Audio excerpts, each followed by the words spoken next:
Dr. Evelyn Harris had always prided herself on staying composed, no matter the situation. As a scientist and activist, she'd faced countless challenges throughout her career, from skepticism to outright hostility. But today, as she sat behind the wheel of her sleek black sedan, on her way to a lecture at a local university, she wasn't prepared for the encounter that would shake her to her core. It had been a typical Wednesday morning, clear skies, a gentle breeze, and the hum of the engine as she drove through the quiet suburban streets. She had left the lab early, eager to share her latest findings on sustainable agriculture with a group of young environmentalists. The city felt far behind her, and she welcomed the brief solitude that came with driving through the leafy, tree-lined avenues. As she turned onto a more residential road, she noticed the flashing lights in her rearview mirror. Her first instinct was to keep calm. It's probably nothing, she thought. Maybe she had rolled through a stop sign without noticing. Dr. Harris wasn't one to panic easily, but as the officer's car pulled up behind her, she couldn't shake the feeling of unease that settled in her stomach. She pulled over to the side of the road, her mind running through the possibilities. There was a moment of silence before the officer approached her window. He was a young man, probably in his mid-30s, with a tight-lipped expression that seemed to mirror the seriousness of the situation. His uniform was crisp, his posture rigid, but Dr. Harris immediately noted a tension in his stance. "Good morning, ma'am," he said, his voice lacking warmth. "Do you know why I pulled you over?" Dr. Harris glanced at her rearview mirror to see if there was another reason, maybe a taillight out, something she hadn't noticed. But no, everything seemed in order. "I'm not sure, officer. Was I speeding or something?" she asked, her tone polite yet measured. The officer didn't respond immediately. Instead, he took a long look at her, eyes scanning her through the open window. Dr. Harris couldn't shake the sense that he was sizing her up in a way that went beyond the typical professional demeanor. His gaze lingered a little too long. "You ran a stop sign back there," he said flatly. "Do you have your license and registration?" Dr. Harris blinked, momentarily taken aback. She was sure she hadn't run a stop sign, and her mind raced, trying to remember if she had misjudged the intersection. But she knew she had been careful, even more so when driving through unfamiliar streets. "I'm very certain I came to a full stop, officer," she said. "Perhaps there's been a mistake." The officer seemed unmoved by her explanation. He stepped back and motioned for her to remain in the car while he walked back to his patrol vehicle to write the citation. Dr. Harris' thoughts swirled in frustration. She had experienced her fair share of microaggressions, especially as a black woman in predominantly white spaces. But this felt different. Something about the way the officer had spoken to her, as if her word held no weight, stung more than it should have. When the officer returned, he handed her the citation with a stern look. "You'll need to appear in court. And next time, ma'am, be sure to obey traffic laws," he added in a tone that felt condescending. Dr. Harris, holding the ticket in her hand, could feel her pulse quicken. The unfairness of it all boiled within her, but she remained silent, resisting the urge to argue. Instead, she took the ticket, nodding curtly before driving away. As she continued down the road, her mind raced, not just over the ticket itself, but over the dismissive way she had been treated. The encounter wasn't just about a traffic violation. It felt like something deeper, something personal. For Dr. Harris, the day's events were more than a simple inconvenience. They were a reminder of how quickly assumptions could be made about a person based on nothing more than surface-level judgments. She gripped the steering wheel tighter. She had work to do, and she would not let this moment derail her mission. But deep down, she knew this wasn't the last she would hear of this encounter. A few weeks passed before Dr. Evelyn Harris found herself standing in the courthouse once more, this time to face the officer's citation. The courtroom was cold and sterile, the air thick with the scent of old wood and formalities. She had spent much of the last few days trying to put the incident behind her, but as she entered the small, crowded courtroom, the uneasy feeling returned. She had never been in a legal proceeding before, and the stark contrast between her academic and activist life and this rigid, traditional environment felt almost jarring. The room buzzed with the low murmur of people chatting as they waited for their cases to be called. Dr. Harris stood out in the crowd, not just because of her poised appearance, but because of her quiet determination. She was here to set the record straight, not just for herself, but for anyone who had ever been judged unfairly because of the assumptions others made about them. Still, a gnawing feeling in her stomach made her doubt whether today would be as simple as she hoped. Her name was called, and she walked up to the front with steady, deliberate steps. The judge, a tall man in his 50s with a graying beard and glasses perched on the edge of his nose, glanced up at her as she stood before him. Judge Richard Allen didn't smile. He didn't even acknowledge her presence for a moment, his eyes scanning the file in front of him. He didn't seem particularly interested in hearing her side of the story, at least not at first. "Dr. Harris, is it?"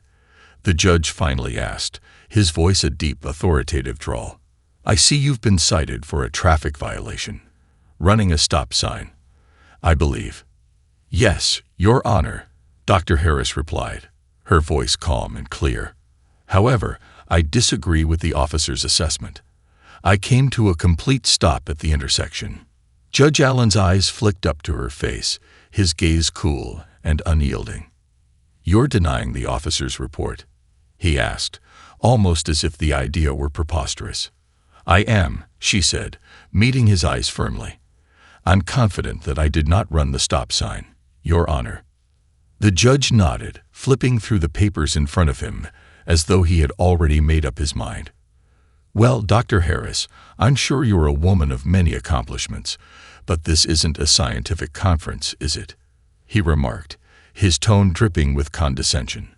"We're in a court of law, and the facts here are what matter." Dr. Harris stiffened at his words, but she refused to let her emotions cloud her response. "Respectfully, Your Honor, I understand the importance of the law. I simply want to ensure that the facts are accurately represented. I believe the officer's report is mistaken." Judge Allen raised an eyebrow, seemingly unimpressed.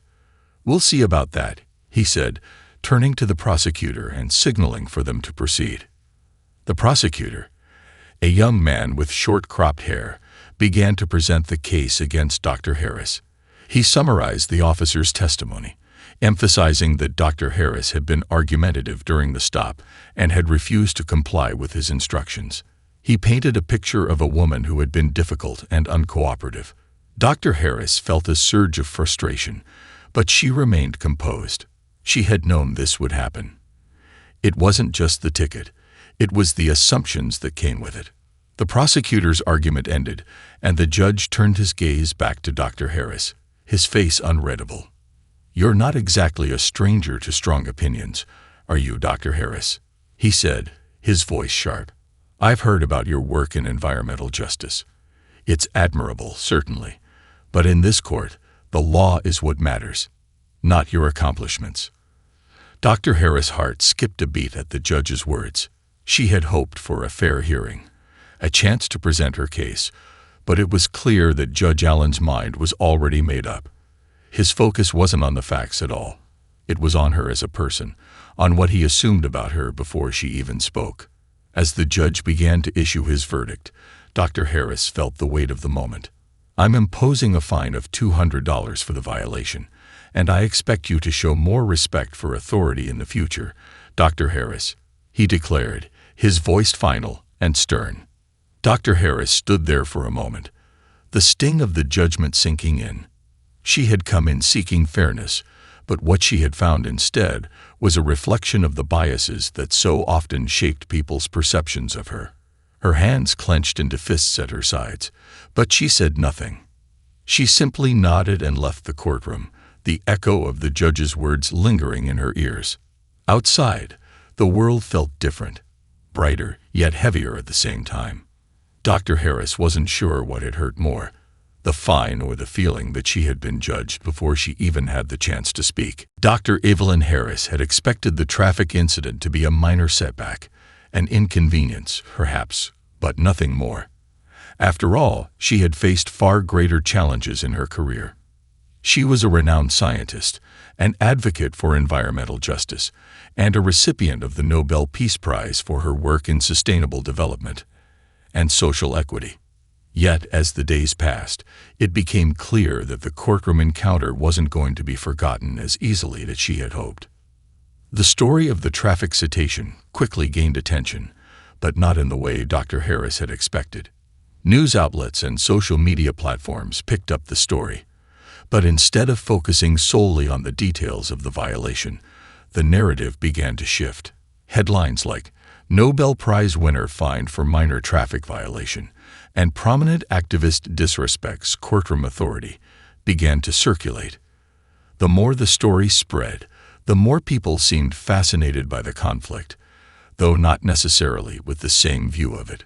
While many focused on the apparent misunderstanding in the courtroom, others seemed to latch onto the idea that Dr. Harris was, in some way, a symbol of defiance. The tone of the coverage was mixed.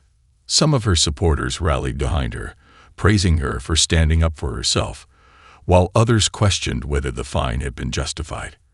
Her name became a point of conversation not just within academic circles, but in a much broader context. Even those who had never heard of her Nobel-winning research now knew her as the woman who had clashed with the justice system. A few days after the hearing, Dr. Harris received a flurry of messages from old colleagues, activists, and even some journalists who wanted to interview her, but she ignored most of them, wanting to move on from the incident.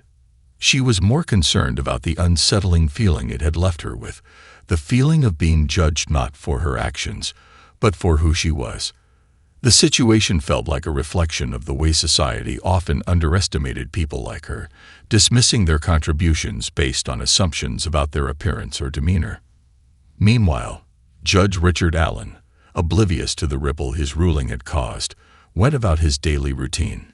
Yet as the days passed, the story of Dr. Harris began to seep into his world in ways he hadn't expected. He started receiving calls from colleagues who had heard about the fine he had imposed. "Did you really fine a Nobel Prize winner?" one of them asked, almost incredulously. At first, Judge Allen dismissed the idea as sensationalism, but as the calls continued, a slow curiosity began to stir in him. He had barely paid attention to Dr. Harris during the hearing, having been more focused on maintaining control in the courtroom. His initial judgment had been quick, and in his mind, it had been cut and dry. Dr. Harris had been combative, even if only in a subtle way. But now, with more people mentioning her name and pointing out her prestigious background, something about it all felt off. One morning, Judge Allen sat down at his desk with a cup of coffee, and out of curiosity, he began to research Dr. Harris. He started reading about her accomplishments, her groundbreaking work in climate science, and her tireless advocacy for the marginalized. The more he read, the more his disbelief grew. How had he not recognized who she was when she stood before him in the courtroom? The woman who had been so poised, so articulate, was the very same person who had been awarded the highest honor for her work in peace and sustainability. The realization hit him like a wave, and an uncomfortable thought settled in his mind. Had he judged Dr. Harris unfairly simply because of her appearance and demeanor? Was his decision influenced by his biases, by the way she had presented herself in that moment, and by the assumptions he had made about her? As the truth began to sink in, Judge Allen found himself in a dilemma. The damage had been done, and the fine was already imposed. But something told him that this was not the end of the story. This wasn't just about a minor traffic violation. It was about the broader implications of his actions and how they might have been shaped by unconscious biases. And deep down, he knew he had to do something about it. The more he thought about Dr. Harris, the more he realized that he couldn't let this be the last time they crossed paths. There was something he needed to do, something beyond simply brushing the incident aside.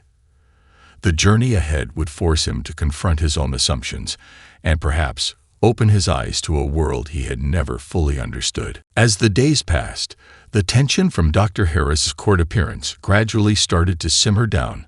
At least, that's what she hoped. But she was wrong. The story of the Nobel Prize winner fined for a minor traffic violation kept gaining traction. It wasn't just the media in her local town that had taken an interest. National outlets had begun picking up the story, and online platforms buzzed with commentary. At first, Dr. Harris tried to ignore it. She was busy, working on a new project aimed at reducing food insecurity in low-income communities, organizing lectures, and planning her next research trip. But the more she tried to distance herself from the public reaction, the more it seemed impossible. She began to receive a series of messages from her colleagues, friends, and even strangers, expressing surprise, outrage, or sometimes even admiration. Some were asking for interviews, others offering support. But what struck her most were the messages of disbelief from those who were just learning about her achievements. People were genuinely shocked to discover that the woman they had seen in the courtroom, who had been so calm, yet firm, was, in fact, Dr. Evelyn Harris, the Nobel Prize-winning scientist and activist. At the same time, Judge Richard Allen's realization had set off a chain of events. He hadn't stopped thinking about Dr. Harris since the courtroom encounter. His colleagues had been the first to raise eyebrows, pointing out the incongruity of the situation. How could he, a judge, not have known who she was? They were right to question him, and deep down, he felt the weight of his mistake. How had he so easily dismissed her? How had he assumed that a Nobel laureate, a leading mind in climate justice, could be so dismissive of authority? The answer, though uncomfortable to admit, became clearer the more he thought about it. Bias. He had let unconscious assumptions color his judgment. Dr. Harris's calm and measured demeanor had been misread as defiance, her eloquence often mistaken for arrogance, and her advocacy, which demanded tough conversations about power and injustice, had made her an easy target for the biases the judge didn't even know he harbored. Unable to shake his guilt, Judge Allen began to dig deeper into Dr. Harris's background. At first, it was just casual research, browsing through articles and interviews she had given over the years. But the more he read, the more he realized how little he had truly understood about her. Dr. Harris wasn't just an academic. She was an icon in her field, working tirelessly on issues that affected millions around the world. Her research had impacted global policy, influencing leaders to address climate change in ways that were both innovative and practical. Her work on social justice had earned her admiration from leaders and activists alike, and yet here she was, being judged by a man who had no idea who she was when she stood before him. As he read through her achievements, he couldn't help but feel a deep sense of shame. He had been too focused on maintaining order in his courtroom, too eager to assert his authority, to see the true weight of the person standing in front of him. And now he was faced with the painful reality that his actions could have caused lasting damage, not just to her, but to the ideals he believed in as a judge. Judge Allen's remorse grew, and with it, the desire to make things right. He knew he couldn't undo what had happened, but he also knew that he couldn't allow this moment to be forgotten. There was more to this story than just a traffic fine. There were lessons to be learned, and he was determined to be a part of the solution. Meanwhile, Dr. Harris, though overwhelmed by the attention, began to process the full weight of the situation. The incident had far-reaching implications, not just for her personally, but for the conversation about race, authority, and bias in the legal system. She realized that her story was resonating with people who had faced similar experiences, people who, like her, had been judged based on assumptions rather than facts. She started receiving messages from individuals who had been mistreated by the justice system, and as much as she wanted to continue her work, she couldn't ignore the call for deeper change. And so, as the days went on, Dr. Harris found herself at a crossroads. The traffic ticket had become far more than a minor inconvenience. It had become a pivotal moment in her advocacy. The question was no longer whether she would continue her work, but how she would use this newfound attention to spark change. The weight of the traffic citation incident was starting to settle in, and Dr. Evelyn Harris couldn't help but feel conflicted. On one hand, she was a scientist, focused on evidence and solutions, and she had always preferred to keep her work out of the public spotlight. But on the other, she couldn't ignore the fact that her story had struck a chord with so many people. It wasn't just about the ticket. It was about something much larger, something that touched on the systemic issues of race, power, and bias that people of color, particularly Black women, faced in everyday life. Her inbox was flooded with messages from activists, scholars, and even everyday citizens who felt seen in her experience. They shared stories of being misunderstood, dismissed, or treated unfairly in ways both subtle and overt. Many of them had faced similar situations in courtrooms, at work, or in their communities, being reduced to stereotypes or having their voices ignored simply because of who they were. It was a revelation to Dr. Harris. She realized that her own experience had become a symbol of something much deeper. It wasn't just her story, it was the story of countless others. Despite the outpouring of support, Dr. Harris was also faced with criticism. Some argued that she should have just accepted the fine and moved on, that confronting the issue further would only cause more trouble. Others believed that she was being too outspoken for someone in her position. After all, she was a respected scientist with a Nobel Prize. Didn't that automatically make her above reproach? Some suggested that by speaking out, she risked undermining her own credibility. But Dr. Harris was resolute. She knew that the story was bigger than her. She had never been one to back down from difficult conversations, especially when it came to justice. This was her chance to turn the incident into a moment of reckoning, one that could challenge not only the biases in the legal system, but also the broader societal structures that perpetuated inequality. Judge Richard Allen, too, was facing the ripple effects of the incident. As the story continued to make waves, his name was tied to the controversial fine. People started questioning his judgment, both in terms of the traffic stop and his dismissive attitude toward Dr. Harris during the hearing. Colleagues in the legal community began to take notice, and some even reached out to him privately to express their concern. "You're a good man, Richard," one of his peers had told him, "but this isn't a good look. You can't just dismiss someone's integrity based on assumptions." Judge Allen's regret grew with each passing day.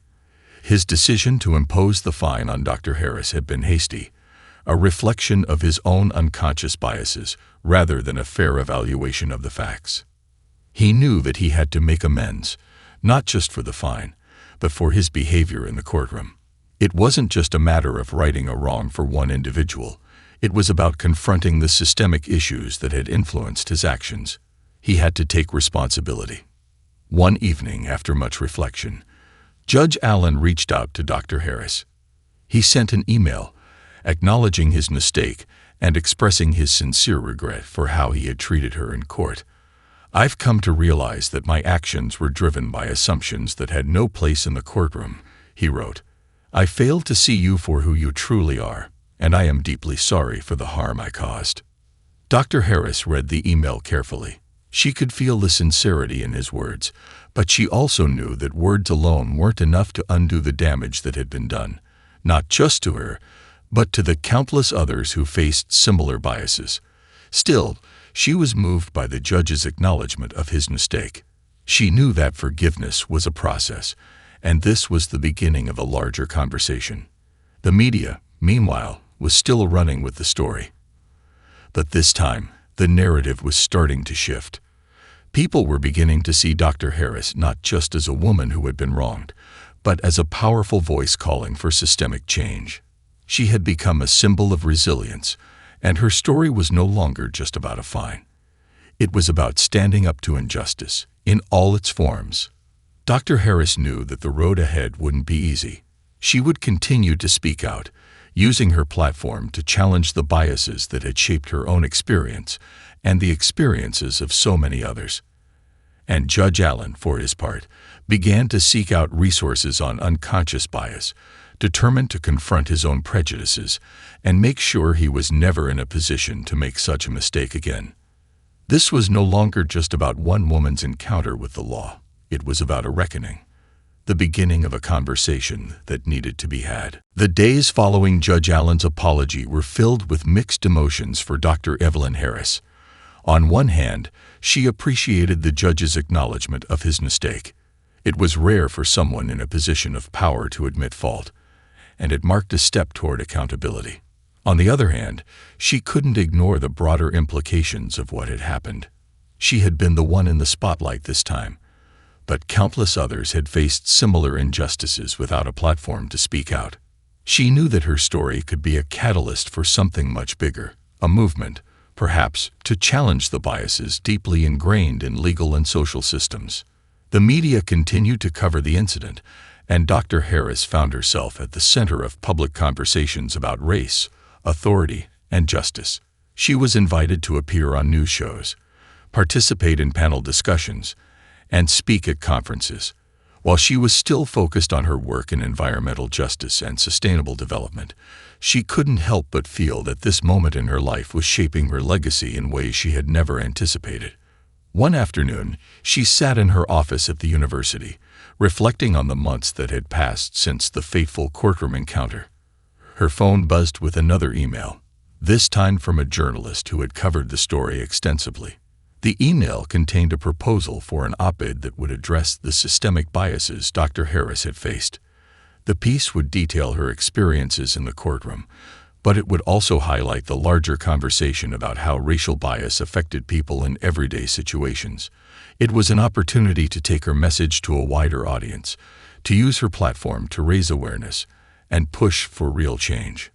As she read through the proposal, Dr. Harris felt a growing sense of responsibility. She had been given a rare opportunity, one that many never had, and she was determined to use it to bring about change.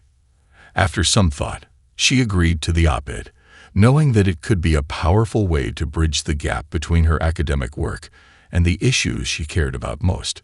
She began drafting her piece, weaving in the personal and the professional, the academic and the emotional, to show how systemic bias touched every aspect of life, even in the courtroom. Meanwhile, Judge Allen found himself facing his own reckoning. He had reached out to several legal organizations that focused on racial justice, seeking guidance on how to address his actions and the biases that had influenced his decision-making. He began attending workshops on unconscious bias, learning about the ways in which the legal system had perpetuated racial inequalities for generations. Though it was uncomfortable and eye-opening, Judge Allen knew that it was necessary. He couldn't change the past, but he could take steps to ensure that his future decisions would be fairer, more just, and more reflective of the diverse world in which he lived. Dr. Harris's story had also begun to inspire other individuals to share their own experiences with bias and injustice. She was flooded with messages from people who had never before spoken up about the ways they had been mistreated by the legal system. Many had experienced what she had, being judged not by their actions, but by preconceived notions about who they were. Dr. Harris knew that the conversation was just beginning. The public dialogue about bias, race, and power was shifting, and people were starting to listen in a way they hadn't before. As Dr. Harris prepared for the publication of her op-ed, she found herself grappling with the magnitude of it all. The world was paying attention now, and while she was proud of the progress she had made, she knew that there was still so much work to be done. She could no longer be just a scientist or an activist. She was a symbol of resilience, a voice for the marginalized, and a force for change. The op-ed was published, and it quickly went viral. The response was overwhelming. People from all walks of life reached out to express their support, sharing their own stories, and pledging to fight against the biases that had shaped their lives. The piece sparked discussions in classrooms, living rooms, and boardrooms across the country. Dr. Harris had ignited something much larger than herself, a movement that would continue to grow, fueled by the collective desire for justice. In the end, Dr. Harris realized that the traffic citation was never just about a small legal matter. It had been the spark that ignited a conversation about inequality, bias, and the need for systemic change. And while the journey was far from over, she was ready to continue fighting for a world where justice was truly blind.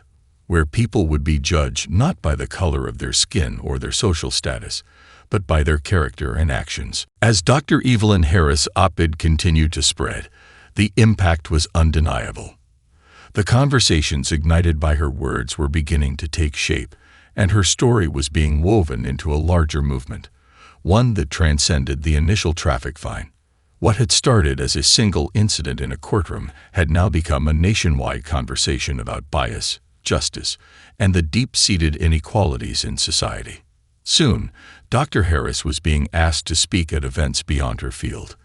Conferences on racial justice, equity, and legal reform began to invite her to share her experiences, and the academic community took notice of how she was blending her scientific expertise with her advocacy. Her message resonated with people from various backgrounds, and the demand for her insights grew exponentially. She knew that this platform could be used not just for her own benefit, but for those who had been voiceless in the face of systemic injustice. But despite the swelling attention, Dr. Harris remained grounded. She continued to pursue her research, keeping her commitment to environmental justice at the forefront of her work. However, as she navigated this new role as an advocate, she realized that the conversation surrounding bias in the legal system was no longer just theoretical, it was personal, and it was urgent. One day, while preparing for a speech at a national conference on race and law, Dr. Harris received an unexpected phone call. It was from Judge Richard Allen. His voice was calm but sincere as he spoke, his words weighed with regret. "Dr. Harris, I've been reflecting on what happened in that courtroom for months now. I've taken steps to educate myself about unconscious bias, but I realize that it's not enough. I need to do more than just change my behavior. I want to help make a real difference, not only in my courtrooms but in the system as a whole. I would like to work with you to find a way to address the bias that's built into the system and to ensure that something like this never happens again." Dr. Harris was taken aback. She had never expected to hear from him again, let alone receive such a direct and personal call. In many ways, she had already moved on from the encounter in the courtroom, focusing instead on the wider issues that the incident had brought to the forefront. Yet here was the very judge who had made her feel dismissed and unseen, now expressing a genuine desire to change. After a brief silence, she replied, "I appreciate your honesty, Judge Allen. But you're right. You can't just change your actions in isolation. It's about a larger transformation, and that's going to take time. If we're going to work together, we need to focus on changing the structures, not just the individuals within them. We need to create a system where biases aren't just addressed in courtrooms, they're eradicated altogether." The conversation marked the beginning of a partnership Dr. Harris had never anticipated. They began meeting regularly, not just to talk about her case, but to discuss how the legal system could evolve. Together, they collaborated with legal reform organizations, racial justice activists, and academics to draft a new set of guidelines for judges, guidelines that would incorporate training on unconscious bias, a commitment to diversity in the legal profession, and reforms to make the justice system more equitable. Their partnership wasn't without its challenges. Judge Allen faced pushback from some of his colleagues, who were resistant to change, while Dr. Harris was sometimes criticized for working with someone from the very system she had called out. Yet, through it all, they remained focused on their shared goal, to dismantle the systems of bias that had perpetuated inequality for so long. Meanwhile, the public reaction to their collaboration was mixed but largely positive. Many saw the partnership as a hopeful step toward real change. Dr. Harris's voice, amplified by the support of a judge willing to confront his mistakes, had become a beacon of possibility, a symbol that even the most entrenched systems could evolve if the right people were willing to lead the way. The media, too, took notice of the unusual alliance. Coverage shifted from sensationalizing the initial court case to reporting on the ways in which Dr. Harris and Judge Allen were working together. The story of their partnership was framed not just as a personal reconciliation, but as a larger, ongoing effort to bring meaningful reform to the justice system. As Dr. Harris continued to push for reform, she also remained committed to her academic work, pushing boundaries in climate science and sustainable development. Yet, with every step she took, she felt the weight of her dual mission, one that sought justice both in the courtroom and in the world. The work was never easy, and the road was long, but she knew she had set something in motion, a movement that would not be stopped. And as for Judge Allen, his journey was just beginning. He had once seen Dr. Harris as an opponent in his courtroom, but now he viewed her as a partner, someone who had opened his eyes to the real work that needed to be done. He had learned that real change didn't come from simply issuing rulings or imposing fines. It came from confronting uncomfortable truths, challenging the status quo, and, most importantly, listening. Together, they had begun the process of rewriting history, one that was more just, more equitable, and, ultimately, more humane. Months passed, and the partnership between Dr. Evelyn Harris and Judge Richard Allen evolved into something that neither had anticipated. What started as a personal moment of reckoning in a courtroom had blossomed into a larger collaborative effort to address systemic issues in the legal system. Their combined voices, hers as a Nobel Prize-winning activist and scientist, his as a judge willing to confront his biases, were helping to shape a movement that was gaining momentum. Dr. Harris and Judge Allen traveled across the country, speaking at conferences, participating in town halls, and meeting with local communities to discuss the pressing need for legal reform. Their talks often focused on the pervasive issue of racial bias, not just in courtrooms, but in the very structure of the justice system. They advocated for comprehensive training for judges, police officers, and law enforcement, aimed at addressing both conscious and unconscious biases. Their message was clear. Systemic change was not only necessary, it was possible. The impact of their work could be seen in the growing support for their initiatives. Several states began to implement pilot programs for bias training in their judicial systems. Law schools started incorporating courses on racial equity and the impact of bias on the law. And most notably, there was a growing recognition of the need to examine the intersection of race, class, and power within legal institutions. The movement wasn't just about Dr. Harris and Judge Allen anymore. It was about a nationwide effort to create a more equitable system for all. But even as they made strides, Dr. Harris knew the work wasn't finished. The struggle for justice was ongoing, and there would always be new challenges to face. She remained as committed as ever to her research on climate change and environmental justice, using her platform to raise awareness about the importance of addressing both environmental and social inequities. Her focus was on creating sustainable solutions that could uplift communities most affected by environmental degradation, those often overlooked in broader conversations about climate change. One evening, as Dr. Harris sat at her desk reviewing notes for an upcoming speech, she received a call from Judge Allen. This time, the tone of his voice was different. It was filled with a sense of purpose, as though something big had shifted. "Evelyn," he said, "I've been thinking about everything we've accomplished, and I believe it's time to take it further. We need to create a coalition of judges, activists, and legal reformers to push for federal changes. What we're doing on the state level is important, but it's not enough. We need policy reform, real institutional change." Dr. Harris paused, feeling the weight of the moment.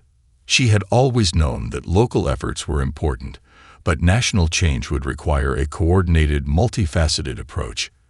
And now, with Judge Allen's push, the seeds for something larger were taking root. "I agree," she replied. "We've reached a point where we need to elevate this conversation to the highest levels of government. But we can't do it alone. We'll need allies, voices from every corner of society, willing to stand up and demand that justice be truly just for all." Over the following months, the two of them worked tirelessly to bring together a coalition of individuals from across the political spectrum, legal field, and social justice movements. They focused on uniting groups that had often worked in silos, emphasizing the importance of collaboration and mutual understanding in tackling systemic injustice. Dr. Harris knew that the path ahead would be difficult and filled with obstacles, but she also understood that change required both persistence and vision. Then one day, the results of their efforts began to materialize in a powerful way. A new national policy on judicial reform was introduced, incorporating many of the principles they had been advocating for: mandatory bias training for judges, accountability measures for law enforcement, and increased representation of marginalized communities within legal institutions. The bill wasn't a perfect solution, but it was a start, one that would pave the way for further reform in the years to come. As Dr. Harris looked at the policy proposal, she felt a sense of hope she hadn't felt in a long time. The work wasn't over, but she knew that the conversation had changed. What had once been a solitary moment in a courtroom had now become a movement that reached far beyond the confines of one judge, one case, or one individual. It was a movement fueled by the collective desire for justice, and it had the power to transform society. Dr. Harris knew that this was just the beginning. There would be setbacks, challenges, and new hurdles to overcome. But she was more determined than ever to keep pushing forward, using her voice and her work to build a world that was fairer, more just, and more equitable for everyone. As for Judge Allen, he stood by her side, his own understanding of justice forever transformed. He had learned that real change wasn't about issuing rulings from a place of authority. It was about listening, learning, and working together to create a system that worked for all. The partnership between Dr. Harris and Judge Allen had not only changed their own lives, it had changed the future of justice in America.